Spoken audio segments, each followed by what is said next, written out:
আসসালামু আলাইকুম। আজকে আমি একটু কথা বলবো মুঘল সম্রাটদের ইতিহাস নিয়ে। যেহেতু আমাদের দক্ষিণ এশিয়ার ইতিহাসে এই মুঘল সম্রাটদের ইতিহাসটুকু সিলেবাসে আছে, তো সম্রাটদের ক্রমিকটা মনে রাখার জন্য আমরা একটা লাইন মনে রাখতে পারি, সেটা হলো যে বাবার হলো, আমরা অবশ্য এই লাইনটা অনেকেই জানি, বিভিন্ন ইউটিউবে এবং বই পুস্তকে দেখছি, সাধারণ জ্ঞানের বইতে দেখছি। তো লাইনটা হলো বাবার হলো আবার জ্বর সারিল ঔষধে। এখান থেকে বাবার শব্দটি থেকে আমরা মনে রাখতে পারি বাবর, ধারাবাহিক সম্রাটদের মনে রাখার ক্ষেত্রে। তো হলো থেকে আমরা মনে রাখতে পারি হুমায়ুন, এবং এর মাঝখানে আরও একটি সম্রাট ছিল, তার নাম হচ্ছে শের শাহ। তো যাই হোক, আবার থেকে আমরা মনে রাখতে পারি আকবর, জ্বর থেকে মনে রাখতে পারি জাহাঙ্গীর, সারিলো থেকে মনে রাখতে পারি শাহজাহান, এবং সর্বশেষ ঔষধ থেকে আমরা মনে রাখতে পারি আওরঙ্গজেব। তো এই গেল মুঘল সম্রাটদের ধারাবাহিকতা, এতটুকু আমাদের মনে রাখা দরকার। এবং এখন আসা যাক মুঘল সম্পর্কে একটু বিস্তারিত আলোচনা করা দরকার। মুঘল বা মুঘল কথাটি কিন্তু এসেছে মঙ্গল শব্দ থেকে, এবং এই যে মুঘল, এই মুঘলদের আদি নিবাস ছিল কিন্তু বর্তমানে যে মঙ্গোলিয়া আছে না, তো এই মঙ্গোলিয়াতে হচ্ছে মুঘলদের আদি নিবাস ছিল। তো আমরা একটু বাবর সম্পর্কে সংক্ষিপ্ত আকারে একটু আলোচনা করব। বাবর আসলে কে ছিল? বাবর এটা একটা শব্দ। তো বাবর এই শব্দের অর্থ কিন্তু বাঘ, ঠিক আছে? বাবর শব্দের অর্থটাই হলো বাঘ। বাবরের পুরো নাম হচ্ছে গিয়ে জহিরুদ্দিন মোহাম্মদ বাবর, ঠিক আছে? বাবরের পিতার নাম ছিল হচ্ছে ওমর শেখ মির্জা। এর মাতার নাম ছিল হচ্ছে গিয়ে কুতলুক নিগার খানম।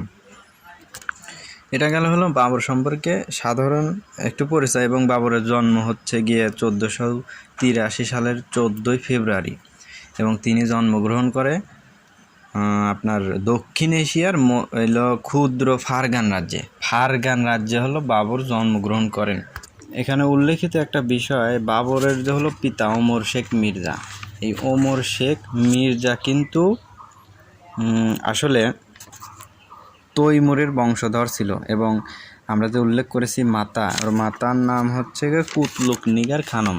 তো এই কুতলুক নিগার খানম কিন্তু ছিল চেঙ্গিস খানের বংশধর। তাইলে দুইজন মাতা এবং পিতা দুই জাতি থেকে আসছে, দুই জাতির হলো বংশধর থেকে আসছে। তো দুই জাতি ছিল কিন্তু দুর্ধর্ষ জাতি। তো এখান থেকে স্বাভাবিকভাবেই বাবরও খুবই সাহসী, দুর্ধর্ষ, ঠিক আছে, এরকম ছিল বাবর, এরকম টাইপের ছিল। তো বাবর কিন্তু অনেক যুদ্ধ করেছে। এর মধ্যে তিনি ফারগান অঞ্চল ফিরিয়ে আনার জন্য এবং তার যে ওই দেশের যে সমৃদ্ধশালী একটা বা সৌন্দর্যময় একটা নগরী সমরখন্দ তিনি দখল করেছেন। এখানে উল্লেখযোগ্য একটা বিষয় যে বাবর হচ্ছে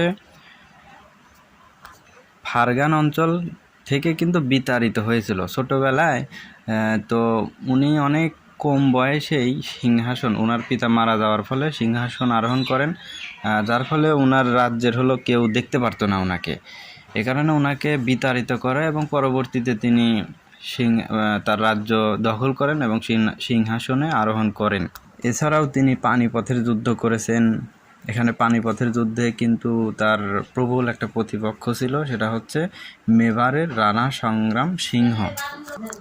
তাইলে উনি কিন্তু আরও যুদ্ধ করেছে, সেটা হলো খানোয়ার যুদ্ধ। তাইলে এগুলো কিন্তু আমাদের ক বিভাগের প্রশ্নের জন্য দরকার আছে। এই যে খানোয়ার যুদ্ধ, এটা সংঘটিত হয় 1527 খ্রিস্টাব্দের 17ই হলো মার্চ। তারপরে হলো এই যে বাবরের হলো সর্বশেষ যে যুদ্ধটা করেছিল সেটা হচ্ছে গোগরার যুদ্ধ। গোগরার যুদ্ধ সংগঠিত হয়েছিল 1529 খ্রিস্টাব্দে। তাহলে এই সমস্ত যুদ্ধ কিন্তু আমাদের বিস্তারিত ধারণা রাখতে হবে, যেমন খানুয়ার যুদ্ধ, গোগরার যুদ্ধ, পানিপথের যুদ্ধ, এগুলো আমাদের খ এবং গ বিভাগের জন্য প্রয়োজন দরকার। আর একটা বিষয় হলো যে বাবর সম্পর্কে একটা আত্মজীবনী আছে। বাবর এর আত্মজীবনীর নাম হলো তুজুকি বাবর। বাবর এই আত্মজীবনীতে তার বিভিন্ন ধরনের জীবন কথা, ব্যক্তিগত আশা আকাঙ্ক্ষা, অনেক কিছু উল্লেখ করেছে। সুখ দুঃখ, দোষগুণ, জ্ঞান ও মূর্খতা, এগুলো অকপটে তিনি লিপিবদ্ধ করে গেছেন। তাইলে তার আত্মজীবনীমূলক গ্রন্থের নাম হলো তুজুকি বাবর। এখানে আরও একটি বিষয় উল্লেখযোগ্য যে এর আগে আমরা উল্লেখ করেছি যে বাবরের পিতা এবং মাতা। বাবরের পিতা কিন্তু ছিল তৈমুরলংয়ের বংশধর এবং মাতা ছিল চেঙ্গিস খানের বংশধর, ঠিক আছে। তো এরা ছিল হচ্ছে মঙ্গল। তাই বলে কি বাবর মঙ্গল ছিল? বাবর কিন্তু মঙ্গল ছিল না, বাবর ছিল হচ্ছে তুর্কি। এখন তুর্কি আর হচ্ছে গিয়ে মঙ্গল, এই দুই জাতির মধ্যে কিন্তু পার্থক্য আছে। এগুলার এই দুই জাতির মধ্যে কিন্তু এই যে ভাষা, সংস্কৃত, এগুলোর দিক থেকে একটু পার্থক্য আছে। এজন্য মুঘল সম্রাট বাবর কিন্তু মঙ্গল ছিল না, ওর কৃষ্টি কালচার ছিল হচ্ছে তুর্কি।